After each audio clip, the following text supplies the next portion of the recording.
Muntik nang huminto ang tibok ng puso ni Amanda nang tumunog ang elevator. Ting! Napasandal siya sa malamig na pader ng hallway, mahigpit na nakahawak sa hawakan ng kanyang cleaning cart.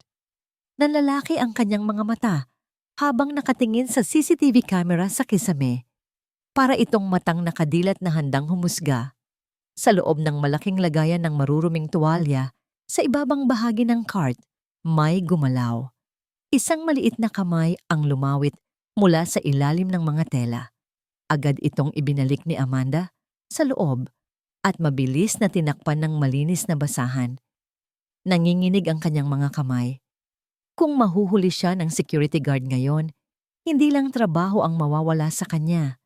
Baka pati ang kakarampot na dignidad na natitira sa kanila ay mawala na rin. Pero wala siyang choice. Kailangan niyang gawin ito. Sumilip siya sa loob ng cart. Doon, sa gitna ng amoy ng bleach at sabon, mahimbing na natutulog si Bia. Namumula ang pisngi ng kanyang 5 taong gulang na anak. Hinipo niya ang noo nito, mainit. Parang apoy. Napapikit si Amanda. Pilit na pinipigilan ang luhang nagbabadyang tumulo. Sorry anak, bulong niya sa hangin. Wala na kasing mapag-iwanan kay mama. Kapit ka lang ha. Makakabili rin tayo ng gamot mamaya. Huminga siya ng malalim, inayos ang kanyang uniforme, at tinulak ang cart palabas ng elevator.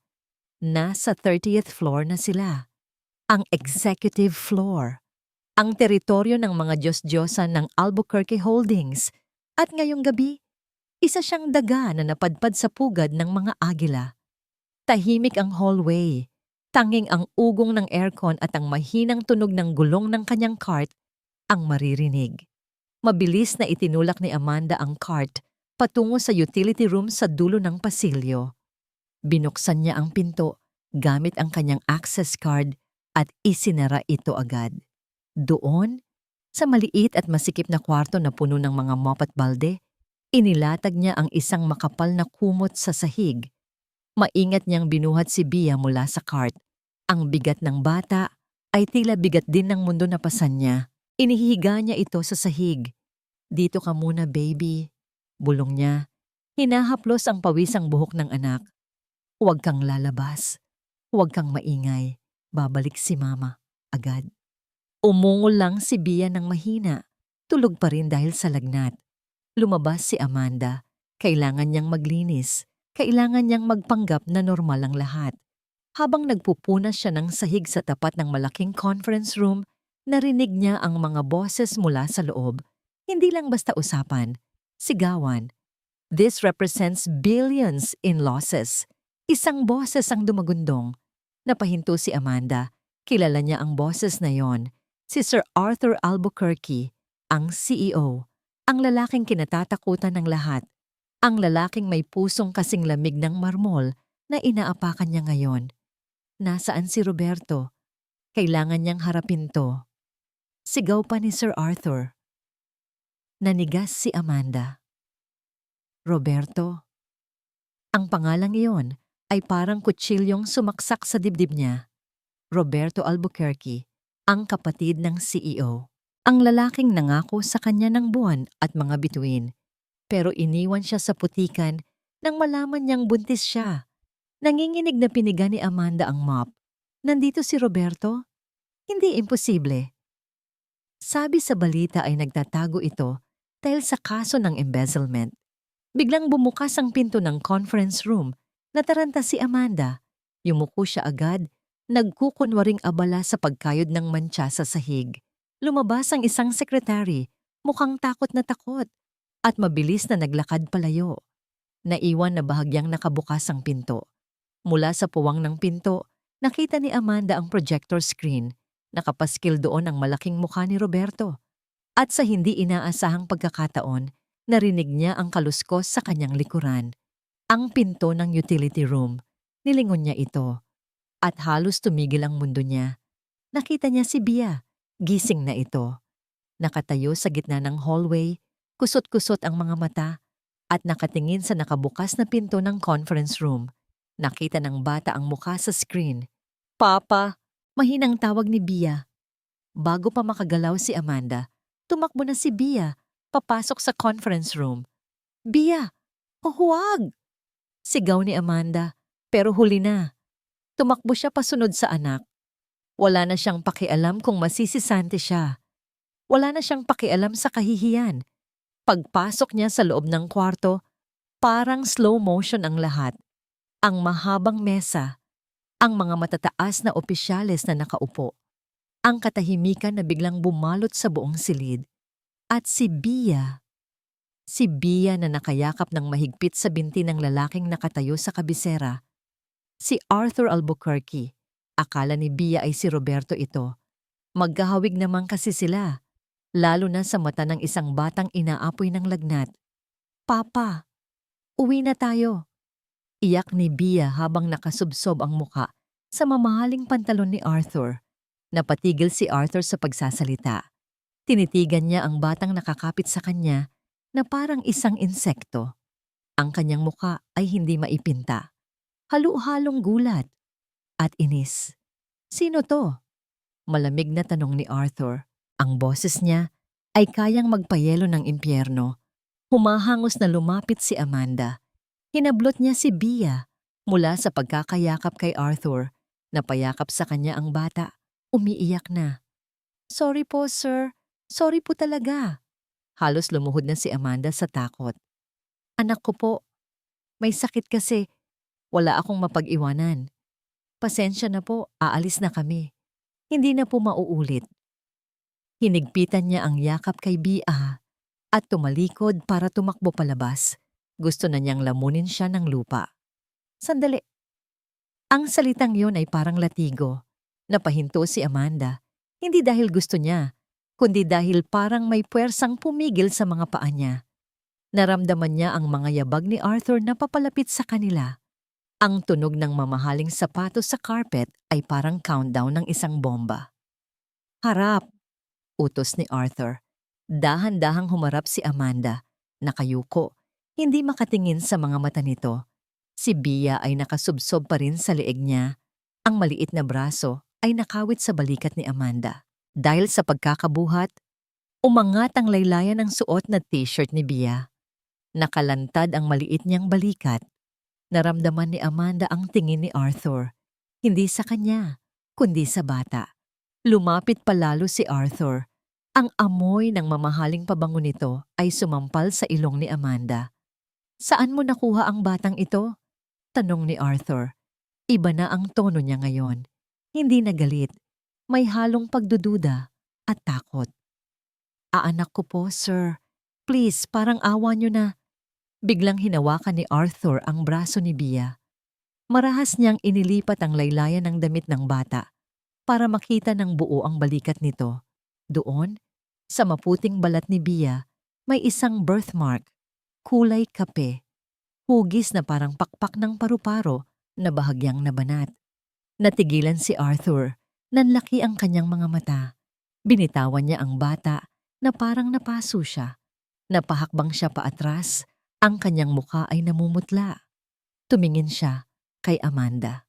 Sa unang pagkakataon, tiningnan niya ito hindi bilang isang janitress, kundi bilang isang suspect o isang sagot sa tanong na matagal na niyang hinahanap. Itinuro niya si Bia, ang kanyang daliri ay nanginginig ng bahagya. Isara niyo ang mga pinto, utos ni Arthur sa mga security, pero ang mga mata niya ay nakapako kay Amanda. Walang lalabas. Lumapit siya ng kaunti kay Amanda. Ang kanyang boses ay mababa, pero puno ng diin.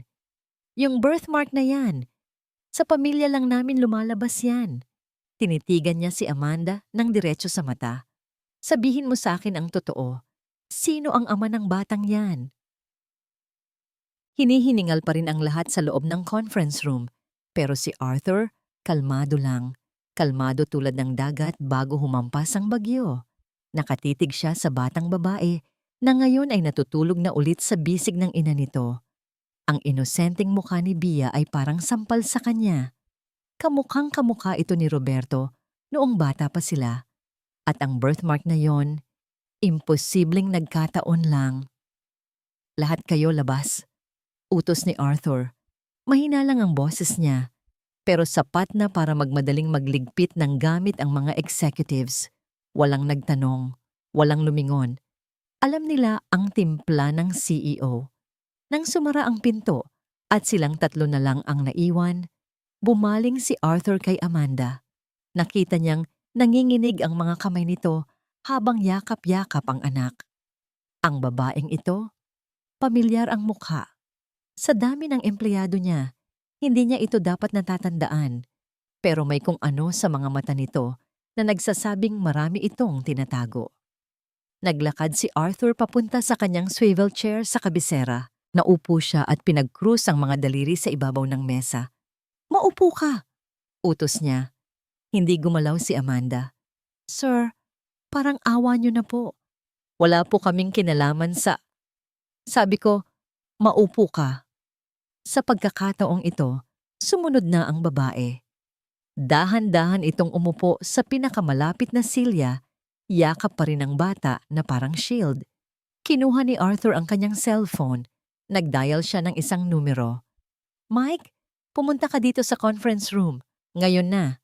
Dala mo ang result ng background check sa lahat ng staff ng building na to? Good. Dalhin mo ang file ni..." Tumingin siya sa ID na nakasabit sa leeg ni Amanda. "Amanda Reyes." Ibinaba niya ang telepono at muling tinitigan si Amanda. "Alam mo ba kung nasaan ang kapatid ko ngayon?" Tanong ni Arthur. Umiling si Amanda. Nakayuko lang ito. Hindi ko po alam, sir. Matagal na kaming walang komunikasyon." "So inamin mo?" Mabilis na sagot ni Arthur. "Inamin mong may relasyon kayo noon." Napasinghap si Amanda at nag-angat ng tingin. Takot ang nasa mga mata nito. Nahulog siya sa patibong. "Sir, tapos na po yun. Nagkamali lang ako." "Isang malaking pagkakamali." Nanginginig na sagot nito. "Pero ang anak ko, si Bia, wala siyang kinalaman sa gulo ni Roberto. Wala siyang kinalaman sa inyo." Tumayo si Arthur at lumapit sa kanila. Huminto siya sa tapat ni Amanda. "Wala." Mapaklang tumawa si Arthur.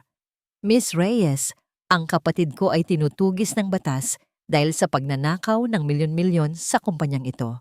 At ngayon, biglang lilitaw ang isang bata na may tatak ng mga Albuquerque sa balikat? Sa tingin mo ba, hahayaan kong maging circus ang buhay namin?" Bago pa makasagot si Amanda, bumukas ang pinto. Pumasok si Mike, ang head ng security at private investigator ng pamilya. Iniabot nito ang isang folder kay Arthur. Binuksan ito ni Arthur. Binasa niya ang laman. Napangisi siya. Sabi dito, "Nagtrabaho ka bilang private maid sa rest house ni Roberto sa Batangas 6 na taon na. Ang nakakaraan, umalis ka nang walang paalam pagkatapos ng 5 buwan." Isinara ni Arthur ang folder ng malakas. Pak! Napapitlag si Amanda. Nagising si Bia at nagsimulang umiyak ng mahina. "Anong tinakbuhan mo, Amanda?" Tanong ni Arthur, mas mariin na ngayon. "Nagnakaw ka rin ba tulad niya?" "Hindi." Mabilis na sagot ni Amanda. Tumulo na ang luha nito. "Hindi ako magnanakaw. Umalis ako kasi tinakot niya ako." Kumunot ang noo ni Arthur. "Tinakot?" Sabi niya, "Kapag nalaman ng pamilya niyo na buntis ako, ipapapatay niya ang bata." Humagulgol na si Amanda habang hineheles si Bia. Ayaw niyang masira ang pangalan niya. Ayaw niyang mawala ang mana niya. Kaya lumayo ako. Kaya nagtago ako. "Sir, maawa po kayo. Huwag niyo kaming ibalik sa kanya." Natahimik si Arthur. Tinitigan niya ang mag-ina. Nakita niya ang takot na hindi pwedeng iarte lang. Kilala niya si Roberto. Sakim ito, pero hindi niya inakalang aabot ito sa ganitong kasamaan. Kung totoo ang sinasabi ng babaeng ito, nasa panganib ang bata. At kung mahulog ang bata sa kamay ng media o ng mga kaaway ng kumpanya, katapusan na ng Albuquerque Holdings. Kailangan niyang kontrolin ang sitwasyon. Kailangan niyang bakuran ang asset na ito bago pa makuha ng iba. "Tumayo ka," sabi ni Arthur. Tumayo si Amanda. Akmang aalis na. Aalis na po kami, sir. Hinding-hindi na kami magpapakita. Hindi kayo aalis. Pigil ni Arthur. Naguluhan si Amanda. Pipo? Naglakad si Arthur pabalik sa bintana. Nakatalikod sa kanila. Simula ngayong gabi, sa bahay ko na kayo titira. Ano po? Halos hindi makapaniwala si Amanda. Humarap si Arthur. Seryoso. Walang halong biro. Delikado si Roberto. Kung alam niyang buhay ang bata, hahanapin niya kayo. At kapag nahanap niya kayo, gagamitin niya si Bia para pirahan ako o para linisin ang pangalan niya sa publiko. Naglakad siya palapit kay Amanda hanggang sa magkaharap na sila. Bibigyan kita ng trabaho. Maging head housekeeper ka sa mansyon ko. Sagot ko ang lahat ng pangangailangan ni Bia. Pag-aaral, gamot, lahat, protektado kayo doon. Pero sir, aalma sana si Amanda. Wala kang choice, Amanda. Putol ni Arthur. Tingnan mo ang sarili mo. Wala kang pera. May sakit ang anak mo. At may baliw na naghahanap sa inyo. Tanggapin mo ang alok ko o hahayaan kitang lumabas sa pinto na yan at bahala na kayo sa buhay nyo. Nakita ni Arthur ang pagtatalo sa isip ni Amanda. Ang pride at ang survival instinct. Sasagot na sana ito nang biglang tumunog ang cellphone sa bulsa ng apron ni Amanda. Ring! Ring-ringing. Natigilan si Amanda. Kinuha niya ang luma at basag na cellphone. Namutla siya nang makita ang numero. Sino yan? Tanong ni Arthur. Hindi makasagot si Amanda. Nanginginig ang kamay na iniabot niya ang telepono kay Arthur. Kinuha ito ni Arthur at pinindot ang loudspeaker. Hello? Boses ng isang lalaki. Napakuyom ang kamao ni Arthur. Kilalang kilala niya ang boses na yon. Amanda, my love. Malambing pero nakakakilabot na boses ni Roberto. Alam kong nandyan ka sa building ni Kuya. Nakikita ko ang GPS ng phone mo. Nanlaki ang mata ni Amanda. Napahawak siya sa bibig para pigilan ang tili. Huwag mong ipagkait sa akin ang anak ko. Tuloy ni Roberto. Susunduin ko kayo. Hihintayin ko kayo sa labas. Pinatay ni Arthur ang tawag. Katahimikan. Tumingin si Arthur kay Amanda. Ang takot sa mukha ng babae ay sapat na para kumpirmahin ang lahat. Sabi ko sa'yo, malamig na sabi ni Arthur. Wala kang choice. Binuksan niya ang pinto at tinawag ang mga security guard. Ihanda ang sasakyan, utos ni Arthur habang nakatingin pa rin kay Amanda. Uuwi na tayo, kasama sila. Parang nasa ibang planeta si Amanda. Ibinaba niya ang hawak na sandok at napatingin sa paligid ng kusina. Mas malaki pa ito kaysa sa buong bahay na tinitirhan nila noon. Puno ng kumikinang na gamit, marmol na tiles, at isang malaking refrigerator na halos kasing taas na ng pader. Pero tahimik. Sobrang tahimik. 6:00 pa lang ng umaga. Tulog pa ang mga katulong, pero nakasanayan na ni Amanda ang gumising ng maaga. Ayaw niyang maging pabigat. Kung titira sila dito ng libre, kailangan niyang patunayan na may silbi siya. Naamoy niya ang umaasong sabaw sa kaldero. Sinigang na baboy. Ito lang ang alam niyang lutuin na pwedeng ipagmalaki. Sana magustuhan ni Sir Arthur. Mama, Mama, ang lambot ng kama. Muntik nang mabitawan ni Amanda ang sandok. Nanlaki ang mga mata niya nang makita si Bia na tumatakbo pababa ng hagdan. Nakapajama pa ito at gulo-gulo ang buhok. Bia, huwag kang sumigaw. Saway niya ng pabulong habang mabilis na lumalapit sa anak. Tulog pa si Sir Arthur. Magagalit yon kapag nagising. Pero Mama, ang laki ng TV. Pwede ba akong manood ng cartoons? Tanong ng bata. Ang mga mata ay nagniningning sa tuwa. Bago pa makasagot si Amanda, narinig nila ang mabibigat na yabag mula sa hagdanan. Napahawak si Amanda sa balikat ni Bia. Bumaba si Arthur. Nakasuot na ito ng kanyang office attire. Asul na polo, itim na slacks at makintab na sapatos. Ang mukha niya ay seryoso, walang emosyon, parang laging may bitbit na problema ng buong mundo. Good morning po, sir. Bati ni Amanda. Nakayuko. Hindi sumagot si Arthur. Dire-diretso lang ito sa mesa at binuksan ang kanyang tablet. Manang Loring, coffee. Utos nito nang hindi tumitingin. Ako na po, sir. Mabilis na sagot ni Amanda. Wala pa si Manang Loring. Dali-daling nagtimpla si Amanda ng kape. Nanginginig ang kamay niya habang inilalapag ang tasa sa tabi ng tablet ni Arthur. Kasunod nito, nilagyan niya ng kanin at sinigang ang pinggan ng amo. Tiningnan ni Arthur ang pagkain. Kumunot ang noo nito. Hindi ako kumakain ng kanin sa umaga. Oatmeal lang. Namutla si Amanda. Sorry po, sir. Hindi ko po alam. Papalitan ko po. Akmang kukunin na sana ni Amanda ang pinggan ng biglang magsalita si Bia. Masarap yan, tito. Natigilan si Arthur. Dahan-dahan niyang nilingon ang bata na nakaupo sa kabilang dulo ng mahabang mesa. Napalunok si Amanda. Bia, huwag kang maingay. Pero hindi nagpaawat si Bia. Ngumiti ito ng malapad. Kita ang bungi sa unahan ng namngipin. Luto yan ni Mama. Kapag kinain mo yan, magiging strong ka. Tapos hindi ka na magiging masungit. Nanlaki ang mata ni Amanda. Bia! Tinitigan ni Arthur si Bia. Sa loob ng ilang segundo, akala ni Amanda ay papalayasin na sila. Ang bigat ng hangin. Pero sa halip na magalit, bumuntong hininga lang si Arthur. Kinuha niya ang kutsara. Subukan natin, sabi ni Arthur. Sumubo siya ng sabaw. Pinagmasdan siya ni Amanda. Pigil ang hininga. Tumigil si Arthur. Napapikit siya sandali. Ang asim ng sampalok, ang anghang ng sili, at ang lambot ng karne. Lasang-lasa niya ang pagmamahal sa pagluluto. Matagal na siyang hindi nakakatikim ng lutong bahay. Puro restaurant food, puro diet meals. Ito ay lasang tahanan. Dumilat si Arthur at tumingin kay Amanda. Pwede na. Nakahinga ng maluwag si Amanda. Salamat po, sir. At ikaw, baling ni Arthur kay Bia.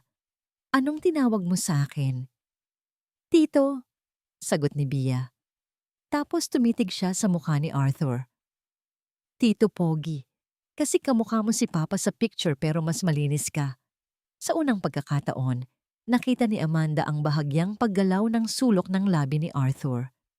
Isang ngiti, halos hindi mahalata, pero nandoon.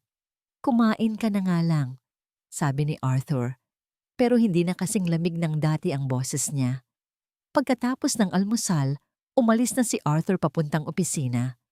Naiwan si Amanda para tumulong sa gawaing bahay. Tanghali na nang mangyari ang aksidente. Naglalaro si Bia sa garden habang nagdidilig si Amanda ng mga halaman. Sa sobrang likot ng bata, natapakan nito ang hose. Biglang bumulwak ang tubig at tumalsik diretso kay Amanda. Basang-basa ang suot niyang uniforme. Naku, Bia! Sigaw ni Amanda habang pinapatay ang gripo. Wala pa siyang mga damit. Nasa laundry pa ang kakarampot na gamit na dala nila kagabi. Nanginginig siya sa lamig dahil sa aircon ng mansyon. Lumapit si Manang Loring, ang mayordoma. Iha, magbihis ka baka magkasakit ka. Wala pa yung mga damit mo. Pero may mga lumang damit si Sir Arthur na ipapamigay na sana. Kasya siguro sa'yo yon pansamantala. Dahil wala ng choice, isinuot ni Amanda ang isang puting dress shirt ni Arthur. Sobrang laki nito sa kanya. Ang laylayan ay abot hanggang hitanik. At ang manggas ay kailangan niyang itupi ng ilang beses. Amoy Arthur pa rin ito. Amoy mamahaling pabango at tabako. Nasa sala siya. Inaayos ang mga magazine sa center table habang suot ang malaking polo. Nang biglang bumukas ang main door, akala niya ay si Arthur na ang umuwi. Humarap siya ng nakangiti. Good afternoon po, sir. Natigil siya. Hindi si Arthur ang pumasok.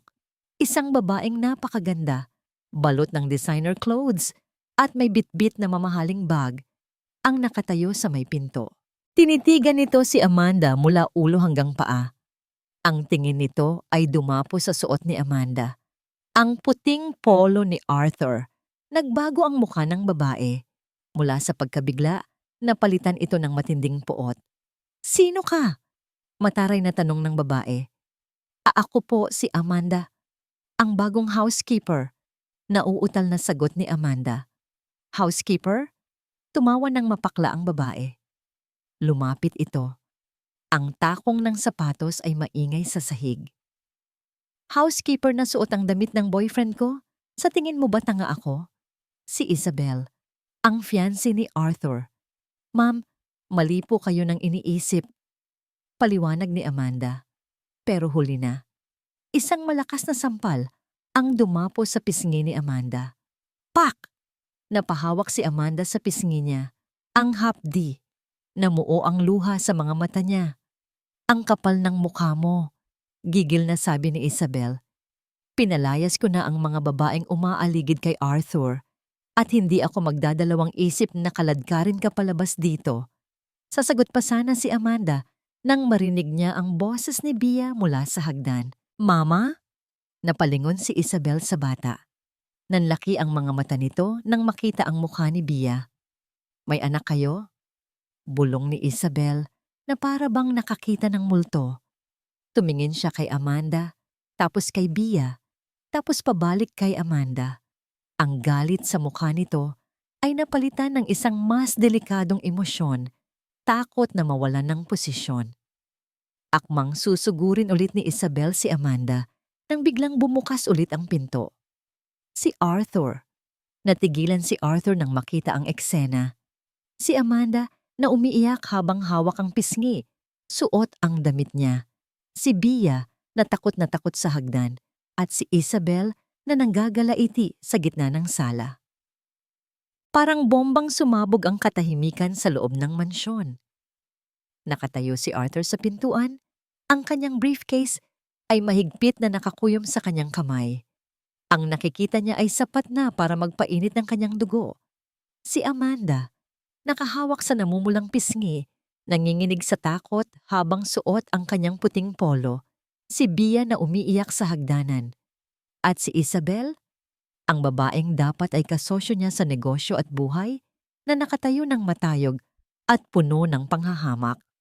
"Arthur!" Sigaw ni Isabel nang makita siya. Agad nagbago ang mukha nito. Mula sa pagiging demonyita ay naging maamong tupa. Lumapit ito at yumakap sa braso niya. "Buti na lang dumating ka. Nahuli ko ang babaeng to. Ninanakaw niya ang mga gamit mo. Suot pa niya ang damit mo at may dala pa siyang batang pulubi." Hindi gumalaw si Arthur, na natili siyang nakatayo. Ang kanyang mga mata ay nakapako kay Amanda. Nakita niya ang hiya sa pagyuko nito, ang pamumula ng pisngi nito, na hindi lang dahil sa sampal, kundi dahil sa pagkapahiya. Dahan-dahang tinanggal ni Arthur ang pagkakakapit ni Isabel sa braso niya. "Bitawan mo ako," malamig niyang utos. Natigilan si Isabel. "Ha, honey?" Naglakad si Arthur palapit kay Amanda. Huminto siya sa pagitan ng dalawang babae. Hinarap niya si Isabel, ginawang panangga ang sarili niyang katawan para takpan si Amanda. "Sino ang nagsabi sa iyong saktan mo siya?" Tanong ni Arthur. Ang boses niya ay mababa, pero ramdam ang panganib. "Arthur, she's a nobody. Isa lang siyang katulong na siya ang head housekeeper ko." Putol ni Arthur. "At ang batang yon." Tumingin siya saglit kay Bia na nasa hagdan. "Ay pamangkin ko." Nanlaki ang mga mata ni Isabel. Napahawak siya sa bibig. "Pamangkin? Ibig sabihin, anak ni Roberto?" "Oo, kaya huwag na huwag mong sasabihin na pulubi sila sa loob ng pamamahay ko." Tiningnan ni Arthur si Isabel, diretso sa mata. Wala siyang naramdamang pagmamahal. Wala ring awa. Pagod na siya sa mga laro ng mayayaman. Pagod na siya sa pagpapanggap na okay sila ni Isabel para lang sa merger ng mga kumpanya nila. "Umalis ka na," utos ni Arthur.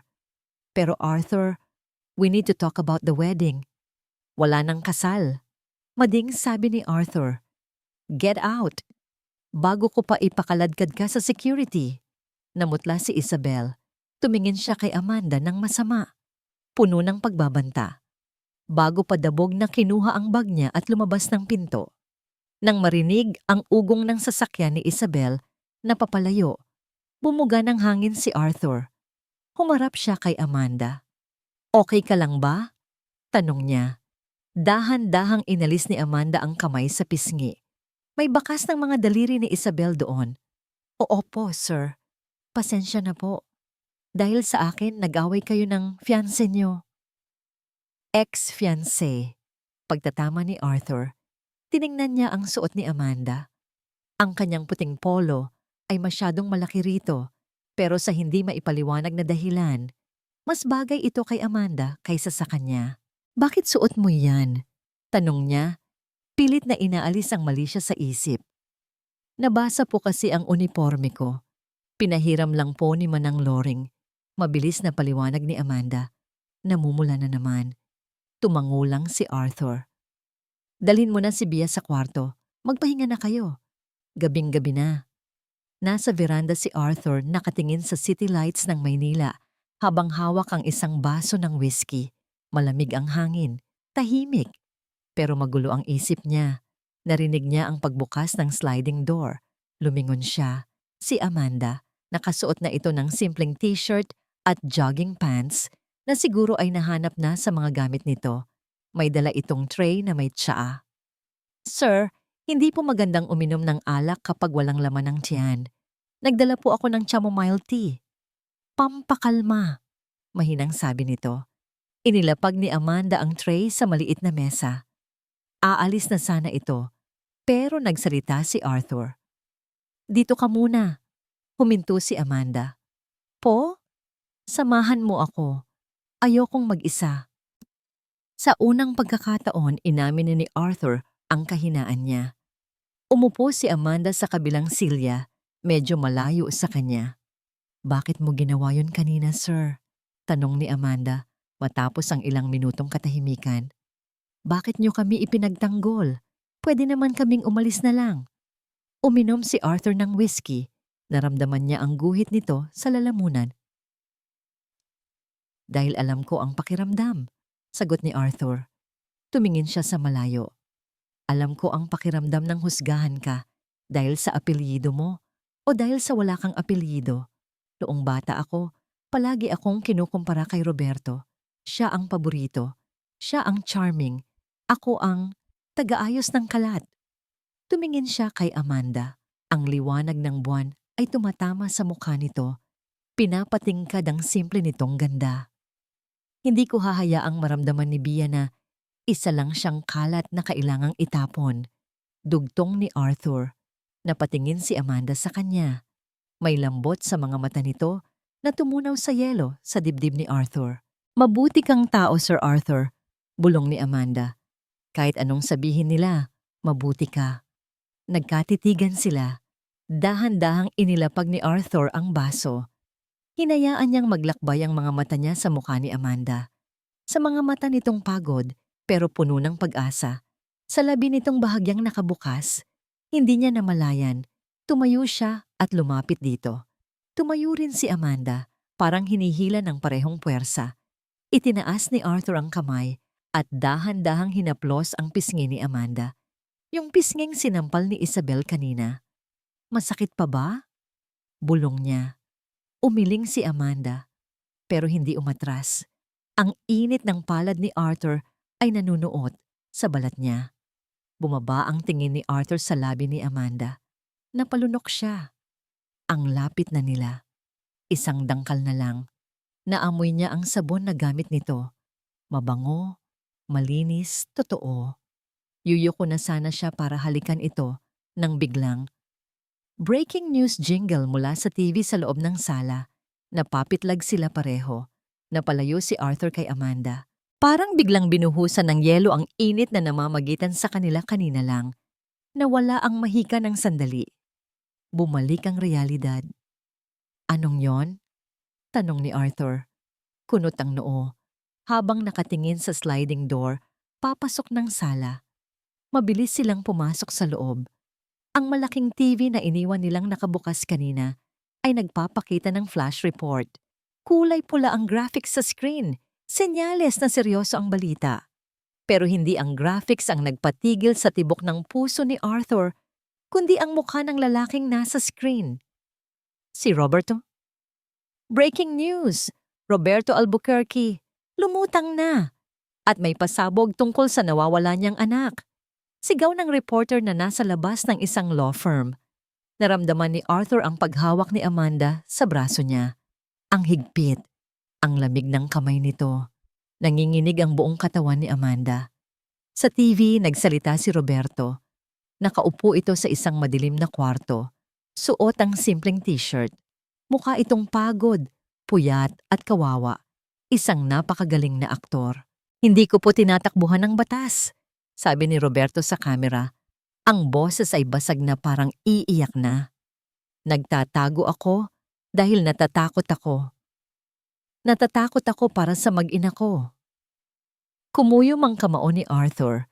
Ang higpit ng hawak niya sa baso ng whiskey ay muntik na itong mabasag. Sinungaling. Matagal ko silang hinanap. Patuloy ni Roberto sa TV, tumulo na ang pekeng luha sa mata nito. Tapos malalaman ko na lang.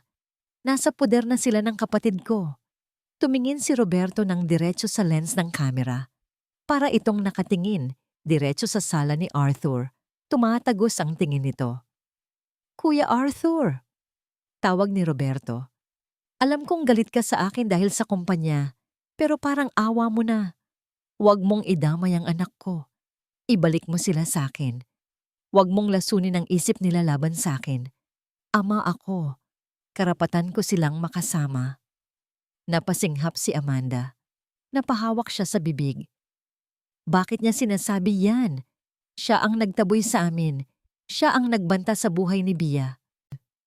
Pinatay ni Arthur ang TV gamit ang remote. Biglang tumahimik at dumilim ang sala. Ang tanging liwanag na lang ay galing sa buwan sa labas. Humarap siya kay Amanda. Nakita niya ang takot na bumalik sa mukha nito. Mas matindi pa kaysa noong hinarap nito si Isabel. Ito ang takot ng isang ina na alam na may halimaw na gustong kumuha sa anak niya. Nagsisimula pa lang siya, bulong ni Arthur sa sarili. Alam niya ang laro ni Roberto. Kinukuha nito ang simpatiya ng publiko. Ginagawa nitong villain si Arthur. At kapag naniwala ang tao na si Arthur ang masama, mapipilitan ang korte na ibigay si Bia kay Roberto. Tumingin si Arthur kay Amanda.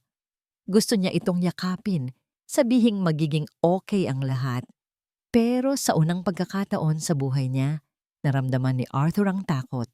Takot na baka sa laban na ito, hindi sapat ang pera at kapangyarihan niya para protektahan ang mag-inang ito. Dahil ang kalaban nila ay hindi lang si Roberto. Ang kalaban nila ngayon ay ang buong mundo na naniwala sa kasinungalingan nito.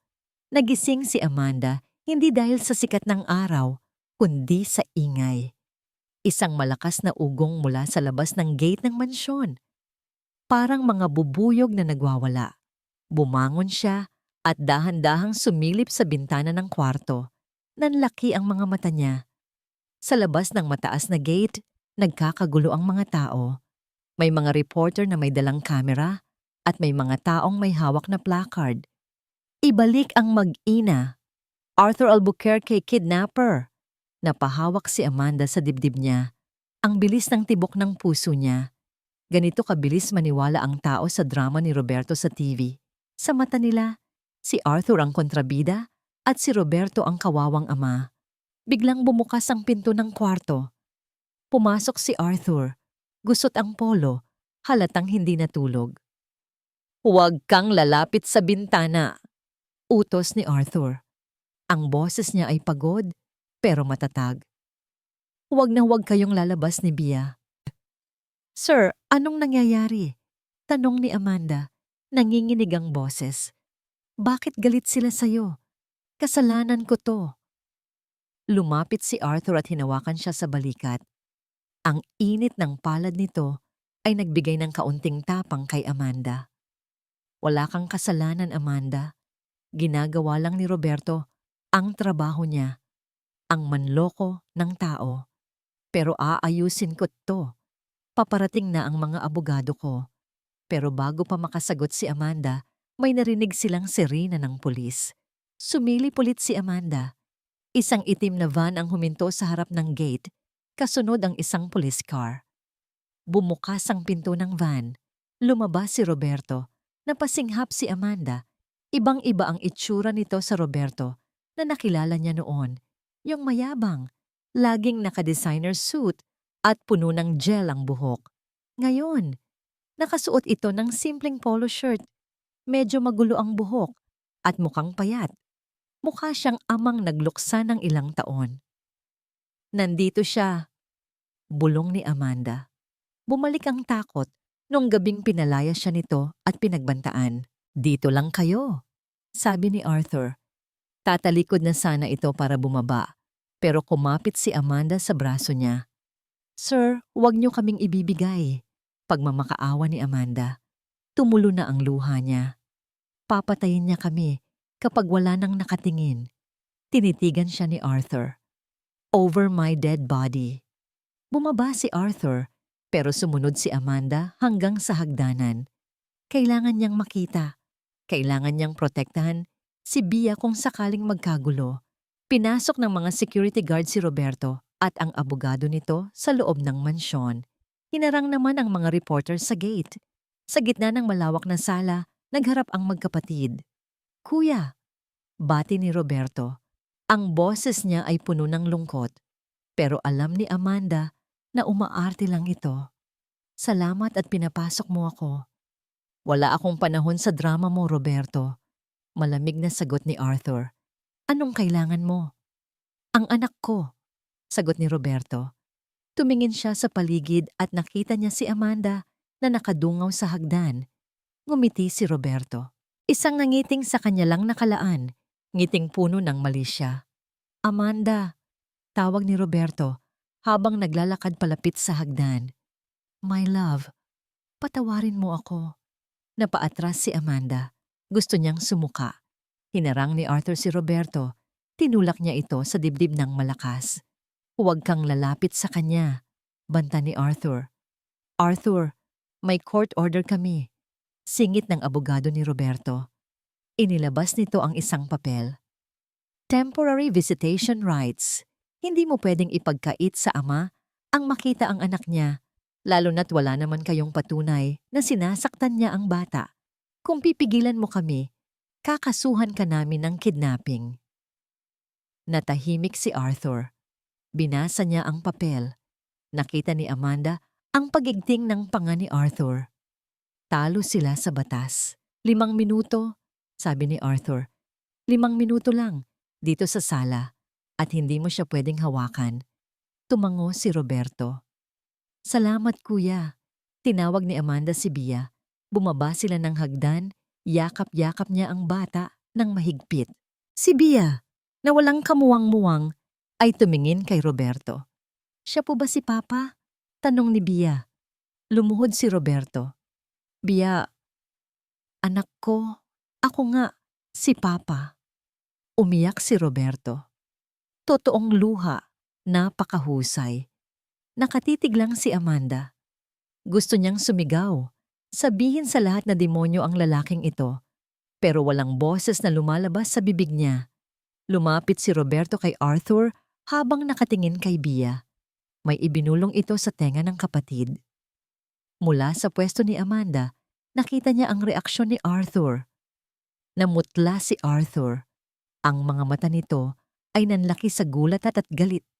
Tumingin si Arthur kay Bia, tapos kay Roberto, na parang gusto na niyang patayin ang kapatid niya noon din. Anong sinabi niya? Anong sikreto ang hawak ni Roberto? Natapos ang 5 minuto. Tumayo na si Roberto.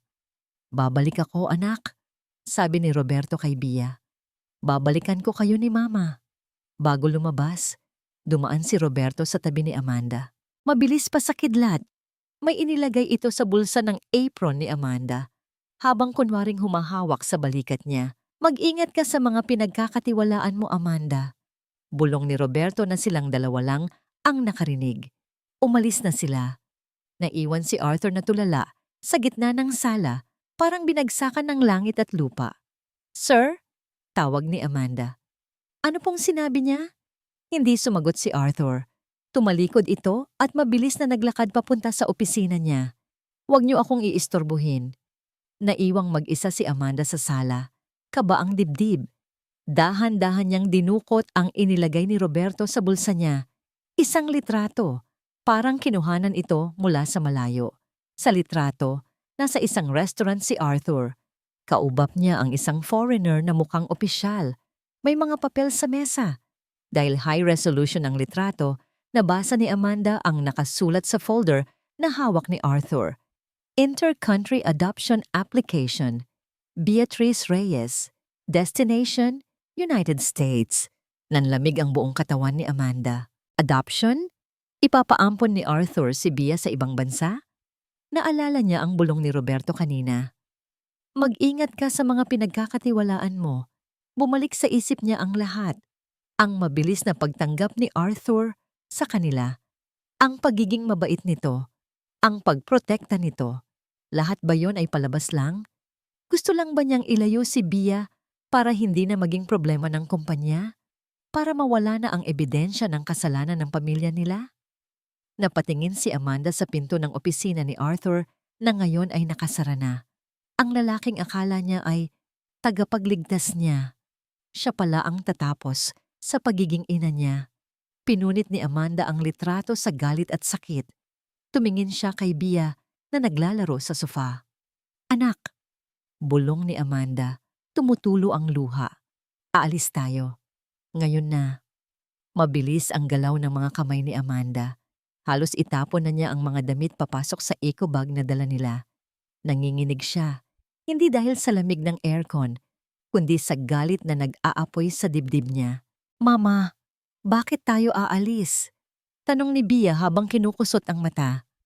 Nakaupo ito sa kama, yakap ang teddy bear na bigay ni Arthur kahapon. "Gabi na po." Huminto si Amanda. Tumingin siya sa anak. Ang teddy bear na yon, isa na naman ba yung pain? Pain para makuha ang loob ng bata bago ito ibenta sa ibang bansa? Lumapit si Amanda at kinuha ang teddy bear. "Iwan mo yan, Bea." Matigas niyang sabi. "Pero bigay to ni Tito Pogi." Mangyak-ngyak na sabi ng bata. "Hindi siya Tito Pogi." Sigaw ni Amanda.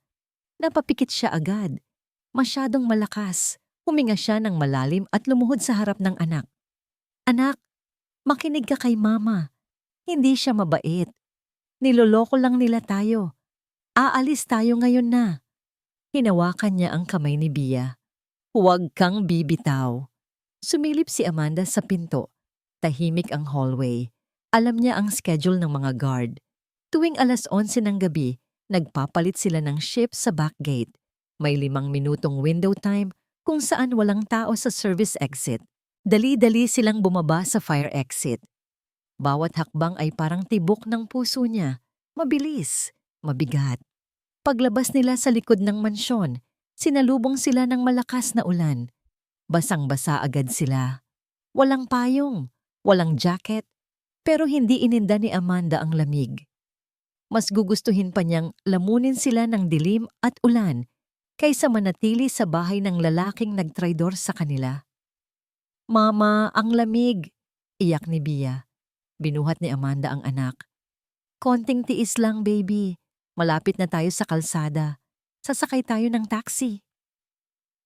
Tumakbo siya palayo sa mansyon, palayo sa liwanag, palayo sa kaisa-isang tao na akala niya ay kakampi niya. Nasa opisina pa rin si Arthur, nakatulala sa baso ng alak na kanina pa niya hawak. Paulit-ulit na bumabalik sa isip niya ang ibinulong ni Roberto kanina.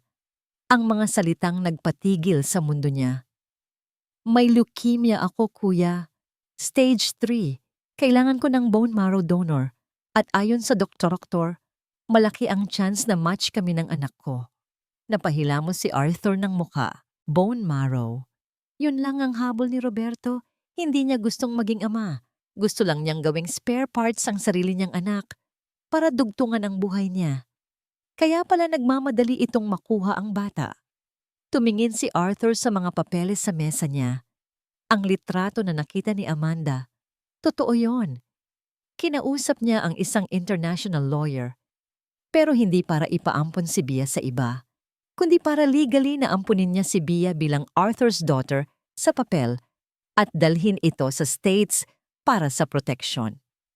Gusto niyang ilayo si Bia kay Roberto bago pa malaman ng kapatid niya na match sila. Kailangan ko silang ilikas ngayong gabi. Desisyon ni Arthur. Tumayo siya. Bahala na kung magalit si Amanda na ginising niya ito ng alanganin. Mas mahalaga ang buhay ni Bia. Umakyat siya sa guest room. Kumatok siya ng mahina. Amanda? Walang sumagot. Amanda, buksan mo to. May kailangan kang malaman tungkol kay Roberto. Katahimikan. Kinabahan si Arthur. Pinihit niya ang doorknob. Hindi nakalock. Pagbukas niya ng pinto, bumungad sa kanya ang malamig na hangin mula sa nakabukas na bintana. Walang tao. Wala ang mga gamit ni Bia. Wala ang bag ni Amanda. Ang tanging naiwan lang ay ang punit-punit na litrato sa sahig. Ang litrato niya na may hawak na adoption papers. Pinulot ito ni Arthur. Nanlaki ang mga mata niya nang ma-realize ang nangyari. Damn it! Sigaw ni Arthur. Nakita ni Amanda ang litrato. Naniwala ito sa kasinungalingan ni Roberto. Tumakbo si Arthur pababa ng hagdan habang sumisigaw. Mike, ihanda ang sasakyan. Hanapin niyo sila, Amanda. Ngayon na. Nasa madilim na eskinita na sila, malayo sa subdivision. Basang-basa na sila ng ulan. Si Bia ay nanginginig sa ginaw habang nakakapit sa leeg ni Amanda. Wala namang dumadaang taxi, me. Lord, please, tulungan niyo kami. Dasal ni Amanda habang naglalakad sa gilid ng kalsada. Biglang may humintong itim na van sa harap nila.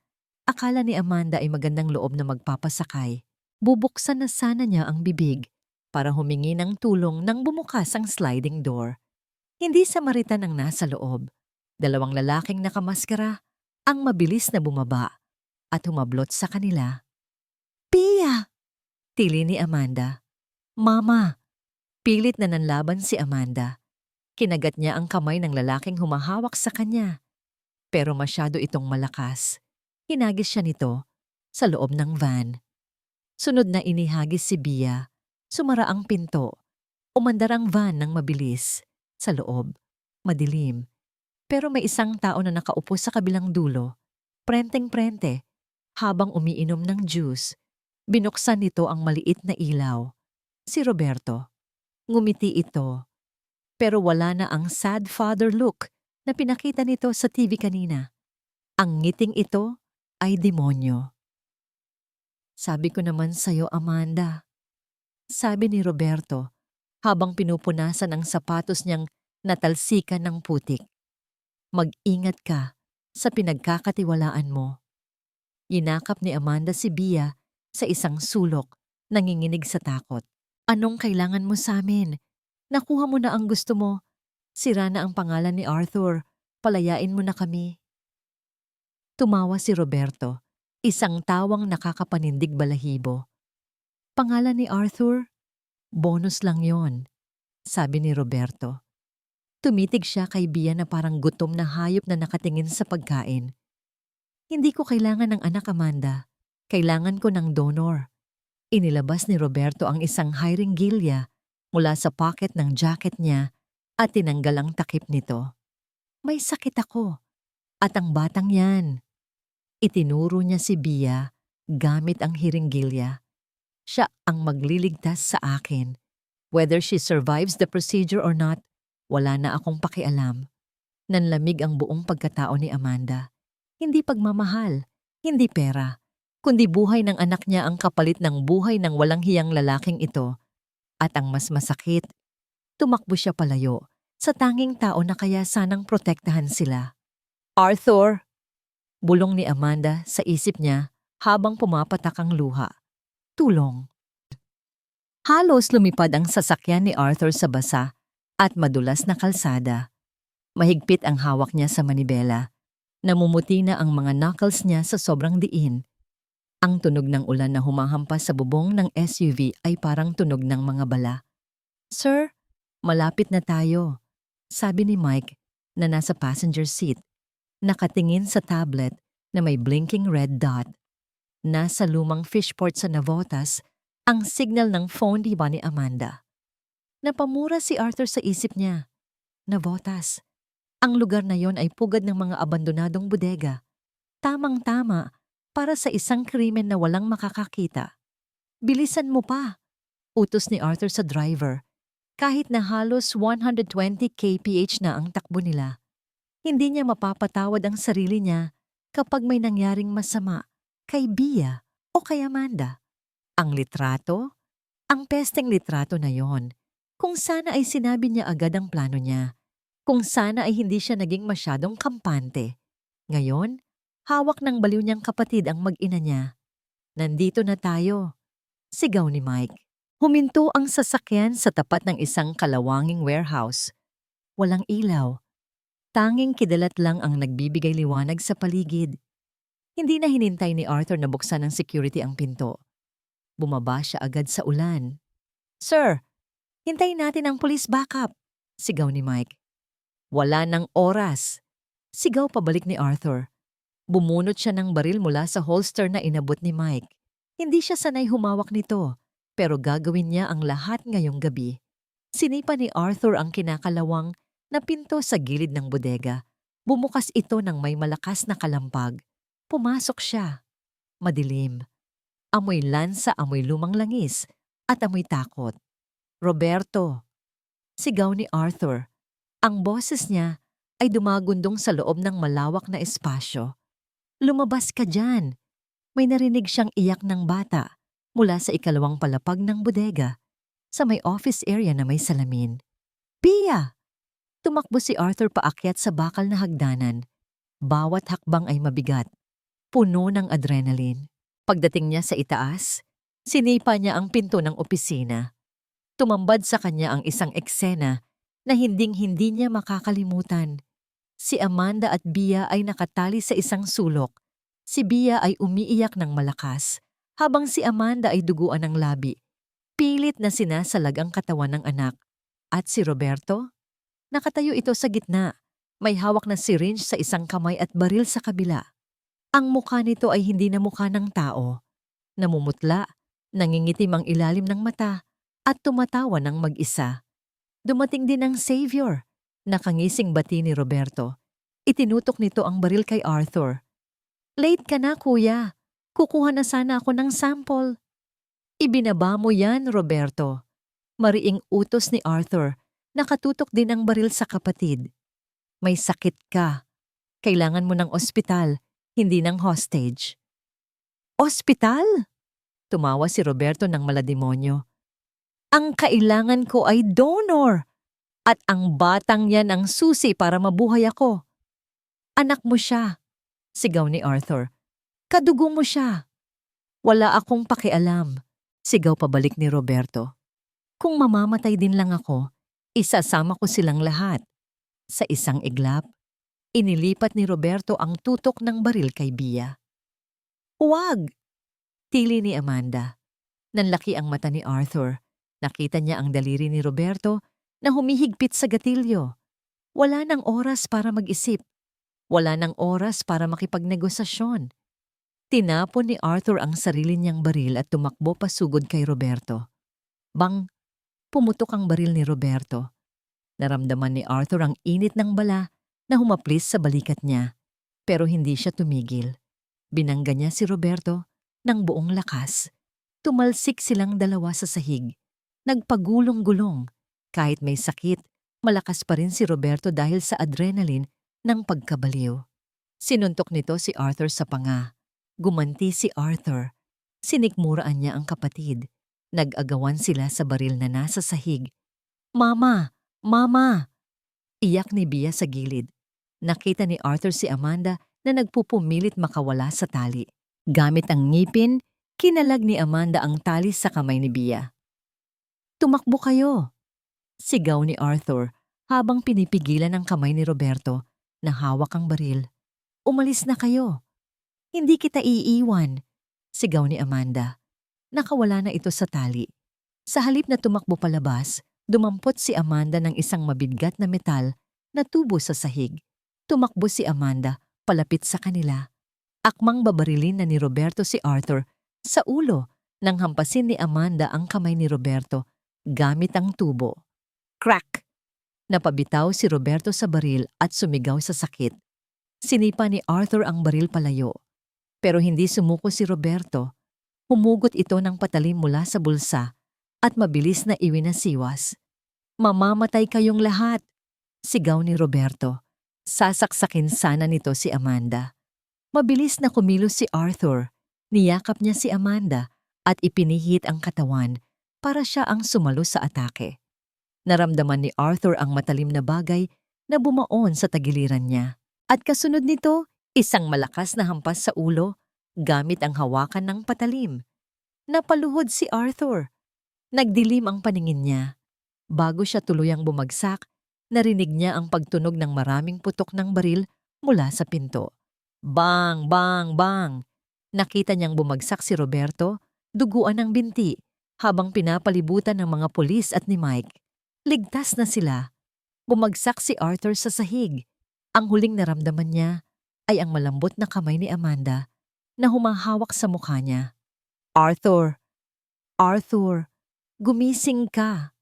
Iyak ni Amanda. Ang boses nito ay parang nanggagaling sa ilalim ng tubig. Huwag mo kaming iiwan. Mahal na mahal kita. Napangiti ng mahina. Si Arthur. Sinabi niyang mahal niya ako. At pagkatapos, nilamon na siya ng dilim. 3 araw. 3 araw nang nakaupo si Amanda sa tabi ng hospital bed. Hawak ang kamay ng lalaking halos magbuwis ng buhay para sa kanya. Ang tanging naririnig lang sa kwarto ay ang beep, beep, beep ng monitor at ang mahinang ugong ng aircon. Tiningnan ni Amanda ang mukha ni Arthur. Maputla pa rin ito, may benda sa ulo at sa tagiliran.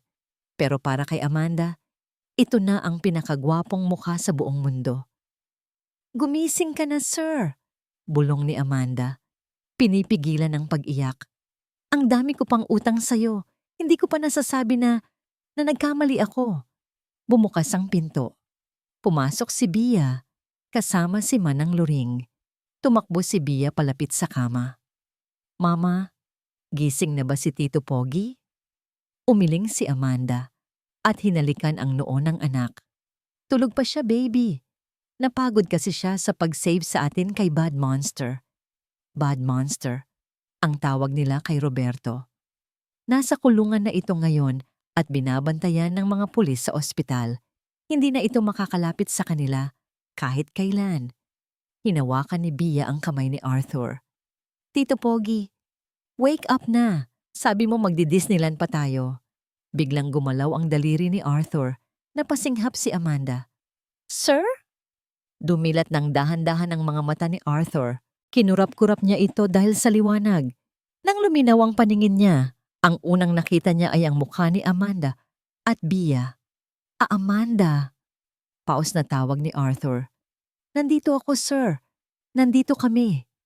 Mabilis na pinindot ni Amanda ang call button para sa nurse, pero hindi niya binitawan ang kamay ni Arthur. Si Bia! Okay lang ba siya? Tanong agad ni Arthur. Kahit hirap magsalita, kapakanan pa rin ng bata ang inuna niya. Tumulo na ang luha ni Amanda. Opo, ligtas po kami. Ligtas na ligtas. Dahil sa'yo. Ngumiti ng mahina si Arthur. Good. Nang masigurong okay na ang vitals ni Arthur at nakaalis na ang doktor, naiwan ulit silang dalawa. Si Bia ay nakatulog na sa sofa, katahimikan. Sir, sorry po.